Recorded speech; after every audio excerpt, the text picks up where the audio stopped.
Between 2021 and 2024, bullets and bombs killed nearly 750,000 people. Yeah, that is just a huge number. It really is. I mean, to put that staggering, brutal number into perspective, combat deaths haven't been this high since the Cold War ended. Right, which is just wild to think about. Today, we are immersing ourselves in a fascinating and honestly somewhat unsettling cover story from the May 2026 issue of The Economist. The title of the piece really sets the stage. It's called "Smart Tech is Making War a Dumber Choice." It's a great title. Yeah. Our mission for this deep dive is to unpack a reality that feels, well, deeply counterintuitive. We are exploring how, as military technology gets dramatically more advanced, pervasive drones, orbital sensors, artificial intelligence wars are actually becoming much harder to win. Oh, absolutely. They are harder to win, significantly more expensive, and far less predictable. It really forces us to confront a major flaw in how we think about modern conflict. We have this built-in, almost cinematic assumption that smarter, more precise tools naturally lead to cleaner, faster resolution. Like it'll just be over in a week. Right, exactly. Yeah. But the data from the past few years and the grinding reality on the ground are telling a completely different story. Yeah. And that death toll you just mentioned, that is just the direct impact of munitions. It doesn't even account for the massive secondary casualties. Things like disease, hunger, and the collapse of infrastructure. Wow. Here is the paradox. On paper, things like autonomous drones, thermal sensors, and AI-driven targeting networks sound like an absolute dream for a powerful army. Oh, completely. The foundational logic for decades has been, well, if you can see the enemy faster, you can strike them faster. And therefore, you win the war faster. Right. But the reality playing out right now is the exact opposite. Which leaves us with a critical question for you listening right now. As you hear about these incredibly advanced tech capabilities, do you think smarter weapons are making our leaders wiser, or are they just making reckless wars more costly? That is the big question. And to really get to the bottom of that, we first have to define the specific type of conflict the article is analyzing. The focus here is on what military strategists call a war of choice. Okay, so what exactly is a war of choice? Well, it is exactly what it sounds like, honestly. It is a war that a political leader proactively chooses to initiate.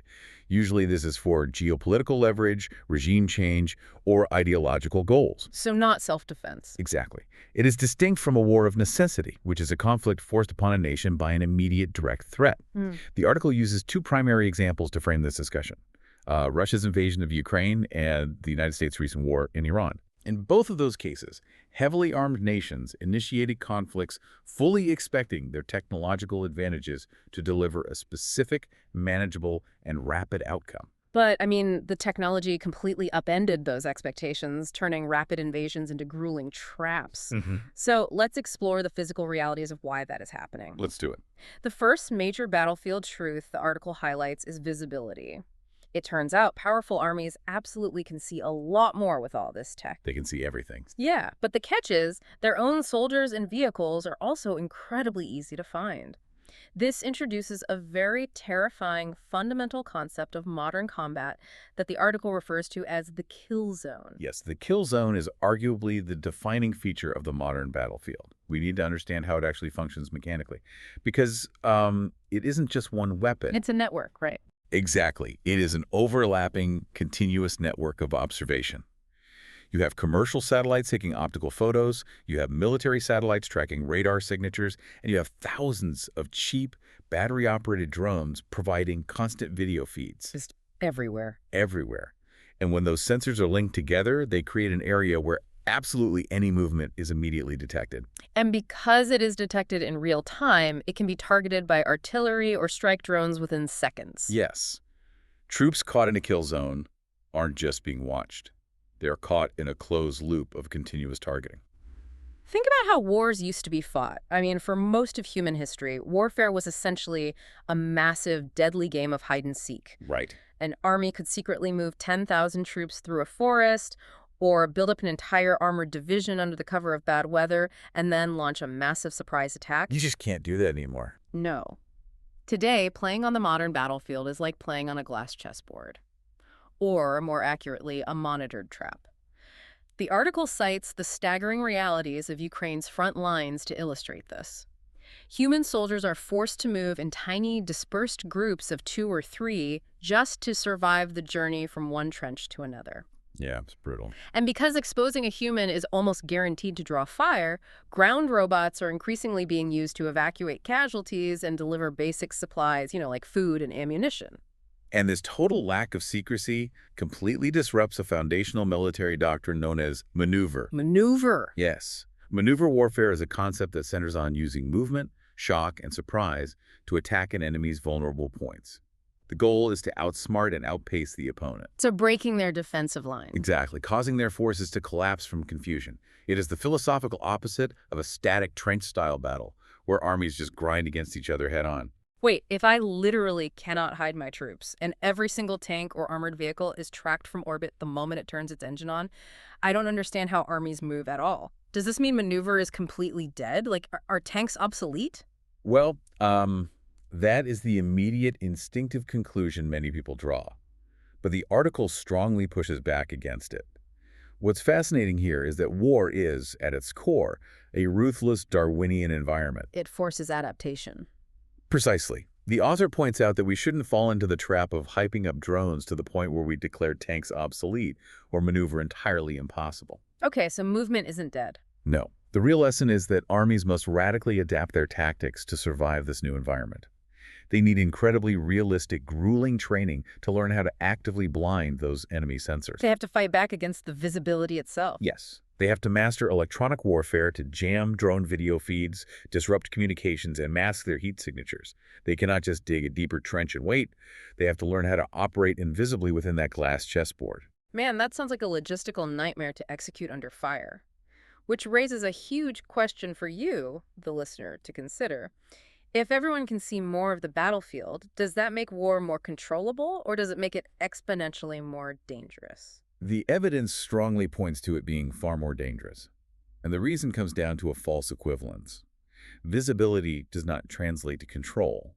In this environment, visibility primarily translates to mutual vulnerability. And that vulnerability isn't just on the ground. The second shift is, well, the transparent battlefield has completely transformed who controls the sky. This is a huge change. Historically, ever since the middle of the 20th century, military dominance relied heavily on a concept called air superiority. Which means? Air superiority simply means having undisputed control of the sky above a battlefield. Yeah. If a nation had the best fighter jets flying at 30,000 feet, they could reliably protect their ground forces below from aerial attacks. But that historical safety net is entirely fracturing now. It really is. Air superiority today buys you far less protection because the conflict has shifted to an altitude that jet fighters just can't effectively manage. Right, the low-altitude airspace. Exactly. The area right above the trees, the hills, the buildings, it is absolutely saturated with small, cheap drones. A multi-million-dollar supersonic jet cannot effectively engage a swarm of $1,000 quadcopters hovering 200 feet off the ground. Wow, yeah. That creates a constant hovering risk for infantry, armor, and supply chains. And what's wild is how rapidly this is spreading globally.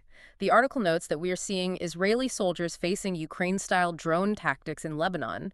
We are seeing Iranian missiles that are exponentially more accurate than the old, clumsy Iraqi Scuds used back in the Gulf War. Oh, for sure. And looking toward the Pacific, The Economist specifically warns about the potential blizzard of drones that a landing force would face in any future conflict in the Taiwan Strait. The operative word you just used there is accurate.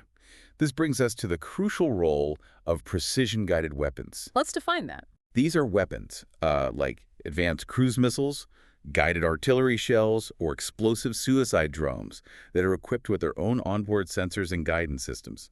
They're designed to navigate and hit specific, pinpoint targets with extreme accuracy. Rather than just dropping unguided explosives on a general area. Exactly. And because these precision weapons are getting smaller and cheaper, the entire economic balance of war flips upside down. So weaker states can afford them now. Yes, the core strategic insight of this section is about the economics of cost imposition. Precision-guided weapons are no longer the exclusive toys of wealthy superpowers. Smaller, economically weaker states can now afford them. They can literally buy commercial parts off the internet and build them in bulk. Right, and this fundamentally alters the global balance of power. It allows weaker defenders to impose incredibly heavy, financially unsustainable costs on stronger attackers. So an advanced military expects a quick 3-day invasion. But instead, they find themselves bleeding out in a long, incredibly expensive trap, constructed of $1,000 drones, destroying multi-million-dollar vehicles. Hearing that, I mean, the obvious conclusion for a Western military planner seems simple. If these cheap drones are so incredibly effective, why don't Western armies just copy exactly what Ukraine is doing? It is incredibly tempting to view this as a simple hardware problem. Just buy a million drones, right? Yeah. But the article issues a stark warning against that one-size-fits-all approach. To be clear, Western armies are currently woefully behind in this space. They desperately need to deploy more jammers to sever the connection between drones and operators. Right. However, the exact tactics used in Eastern Europe don't seamlessly translate to other theaters. Think about the physical geography of a potential conflict in the Pacific. Oh, it's huge. Vast ocean distances. Exactly. A commercial drone with a 5-mile battery life is virtually useless when your supply ships are hundreds of miles away from an island chain. That makes total sense. You can't just slap a tactical Band-Aid on a strategic distance problem. Furthermore, Western armies need to integrate unmanned systems into the core of their everyday logistics. Drones shouldn't just be treated as experimental gadgets. They need to become the integrated nervous system of the force. If the data isn't instantly sharing targeting coordinates, its utility drops. But this is where targeting stops being strategy. And this brings us to the third major shift discussed in the piece. Let's talk about the software side of things. AI-enabled targeting. Right, the algorithms. Yeah. We define this as military software that helps armies detect, classify, and prioritize targets on the battlefield at unprecedented superhuman speeds. The mechanism here is what the military calls the kill chain, the process of finding a target, deciding to engage it, and executing the strike. Human analysts might take hours to identify a camouflaged missile launcher. The AI does it instantly. Yes, it processes millions of data points from satellites and drones simultaneously. It can spot the geometric anomalies, verify it, and highlight what to blow up in milliseconds. It is so easy to see why commanders love this. In theory, if you have an AI that compresses that kill chain to zero and identifies a command post faster than the enemy can hide it, it feels like an instant win button. Just click a mouse. Exactly. The target is destroyed and you paralyze the enemy. It feels like an instant win button if you treat war like a video game. But the crucial reality check here is that targeting is not strategy. Okay, unpack that. Strategy is about political goals. The ultimate objective of a war isn't just to blow things up. It is about changing human behavior. It is about getting the enemy leadership to surrender or accept a deal. I love how the article illustrates this with the 39-day war between the United States and Iran. The U.S. went in with vastly superior technology, used advanced AI algorithms, and effectively executed a flawless targeting campaign. But look at the political outcome. Did Iran buckle under the pressure? Did they surrender? No. Despite losing all that infrastructure, they kept launching their own drones and missiles. They clung tightly to their nuclear program. They closed shipping lanes, causing global economic disruption. So the U.S. won the targeting contest, but failed the strategic objective. Exactly. Which brings us to another question for you, the listener. Can an army actually win a war by simply destroying thousands of targets if the enemy population and leadership just absolutely refuse to surrender? The answer seems to be a resounding no. This exposes the uncomfortable limits of powerful states. Exhausting multi-million-dollar munitions against an adversary that only needs to survive to claim a political victory is a losing proposition. AI can optimize the destruction perfectly, but AI does not decide wars by itself. It cannot automatically produce political capitulation. It cannot write a peace treaty. It optimizes the violence, but it doesn't solve the conflict. The final warning is perhaps the most sobering shift detailed in this entire deep dive. The Economist maps out a severe erosion of legal restraint in modern warfare. Yes, this is a profoundly dark shift. The international norms, the Geneva Conventions, they are visibly collapsing under the pressure of these technologies. Just to recount the specific observations impartially from the article, it points to a widespread disregard for civilian life. It cites Russian atrocities against Ukrainian civilians, Hamas's mass murder of Israelis, Israel's collective punishment in Gaza, and even U.S. leaders openly mocking tepid legality while threatening civilian infrastructure. The article notes a growing, boastful contempt for the established rules of war. And while the moral horror is obvious, the article demands we look at why this is strategically disastrous. Why is that? Because it destroys a concept fundamental to global stability, the civilian sanctuary. For a long time, Western civilians assumed wars happened far away, fought by professional soldiers. Right, over there. But when you combine this erosion of norms with the rapid proliferation of long-range, cheap precision weapons, that equation shatters. If global leaders normalize attacking civilians to break political will, they are setting a horrific precedent.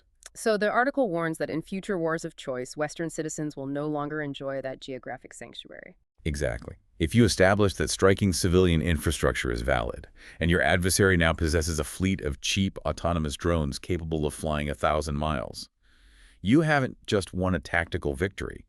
You have brought the war home to your own doorstep. So what does this all mean?